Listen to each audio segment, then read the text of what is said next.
Did God really forget about Noah? What's with all these numbers? Is there any significance to them that can help our understanding? And is the seventh month really July? That's what's coming up next on a beginner's commentary to the book of Genesis, chapter 8.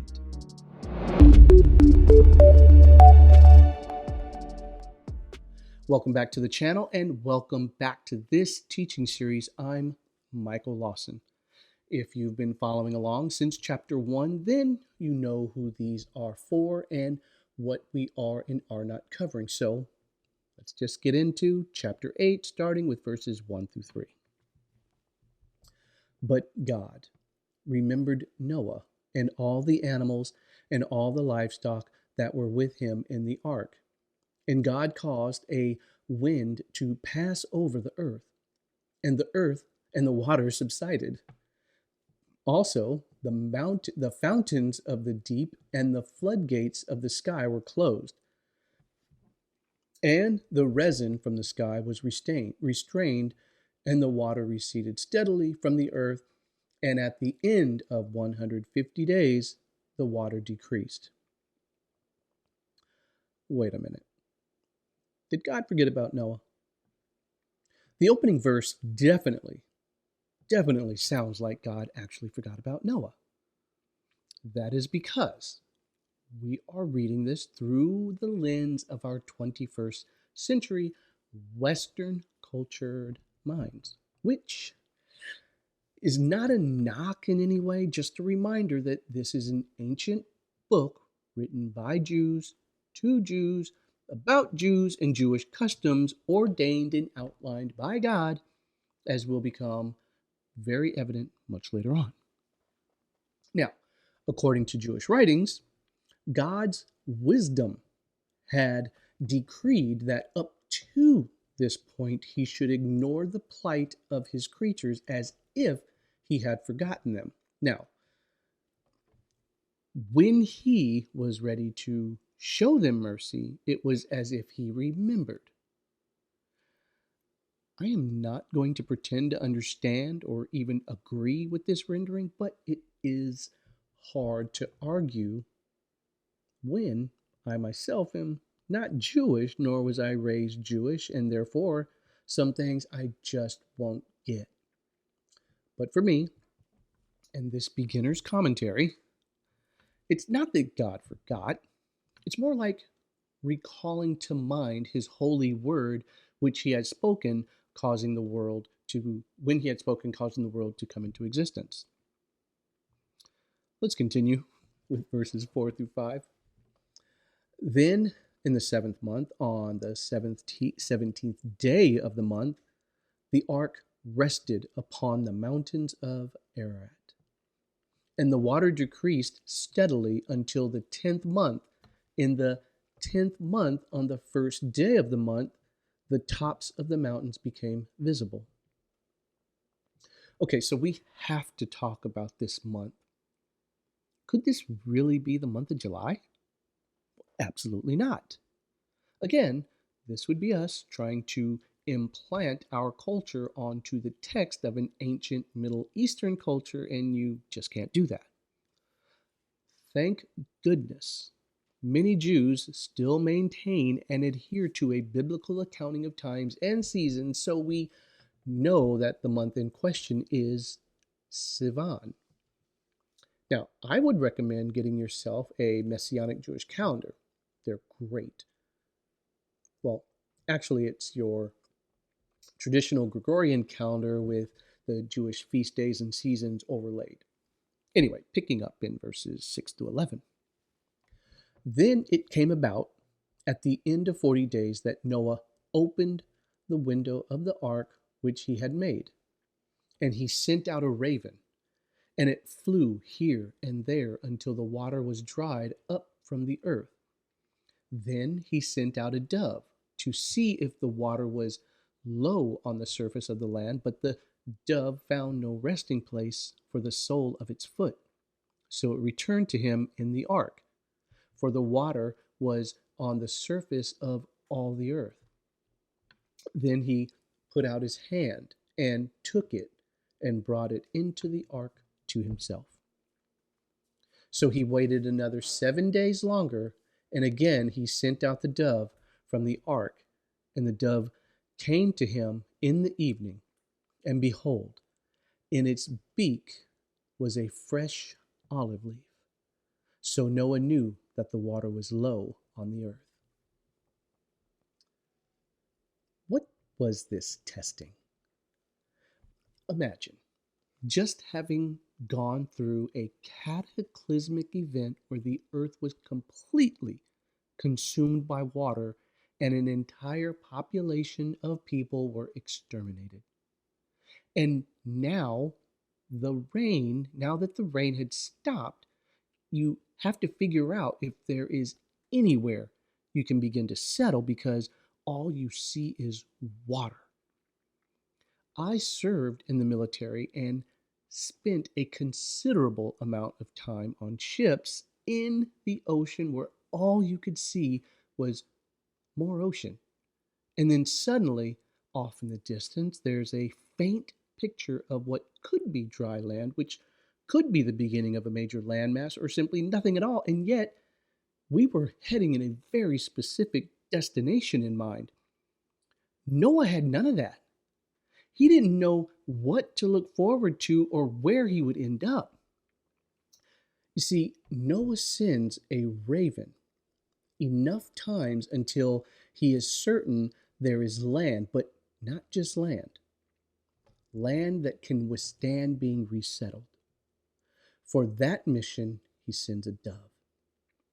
On the second mission trip, the dove did return with an olive branch in its beak, letting Noah know that vegetation had begun to grow on the earth, but was the land dry enough for mankind?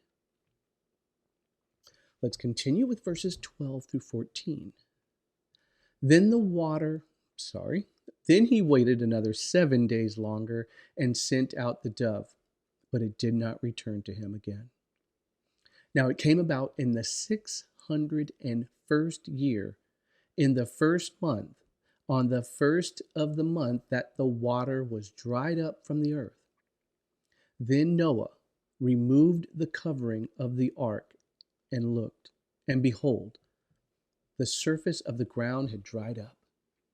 And in the second month, on the 27th day of the month, the earth was dry. So let's talk about the all clear. These passages are full of Hebrew gematria. However, we don't want to overuse gematria to explain or read into text something that may not be there. Just to say that it is interesting to see the number of spiritual perfection used for starting anew. Picking up with verses 15 through 17. Then God spoke to Noah, saying, Go out of the ark, you and your wife and your sons wives with you. Bring out with you every living thing of all flesh that is with you, birds and animals, and every crawling thing that crawls on the earth, that they may breed abundantly on the earth, and be fruitful and multiply on the earth. There it is again. Be fruitful and multiply on the earth. Notice how we are told that now, once off the barge, they are to be fruitful and multiply. Something that was not allowed or forbidden while on the boat for some 365 days during the cleansing of the earth.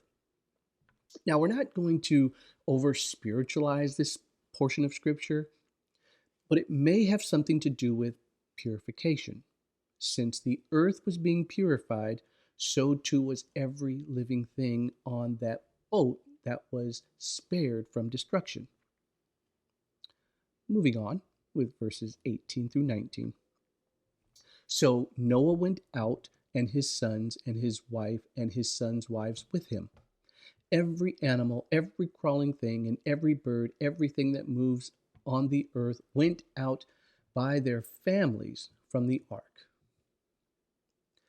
So let's touch on these verses. Noah is clearly acting in accordance with the commands of God and not moving before he is commanded. Now, this is important because we have a tendencies, yours truly included, to move before God says so. And notice how they are orchestrated off the barge, the large boat like structure by their families, as they are to repopulate the earth according to their families. Now, I don't know if you picked up that I keep referring to the ark as a barge, but the Hebrew word for ark is teva, which means ark. But I don't necessarily think it means to look like how it's been depicted over the years, over the centuries, for that matter, which is why I keep referring to it as a barge. Nevertheless, the word for ark, teva, is only used twice in Scripture in this instance when referring to Noah's ark, and later on when we read about baby Moses being placed in a basket, which should be translated as ark because it's the same Hebrew word being used, teva. Now, I like the Messianic Revolution post that puts it by saying that in both instances, the ark is the divine means of escape God has prepared for his chosen people. Very interesting. Continuing on in verses 20 through 22. Then Noah built an altar to the Lord and took some of every kind of clean animal and some of every clean bird and offered burnt offerings on the altar. The Lord smelled the soothing aroma, and the Lord said to himself, I will never again curse the ground on account of man, for the intent of man's heart is evil from his youth, and I will never again destroy every living thing as I have done while the earth remains, seed time and harvest, cold and heat, summer and winter, and day and night shall not cease. So let's talk about this sacrifice. Now we find out why God told Noah to bring clean animals.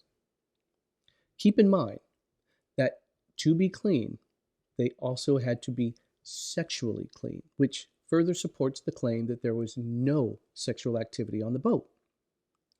But what is it about burnt offerings that make them soothing, that make them a soothing aroma to the Lord? I simply can't answer that question.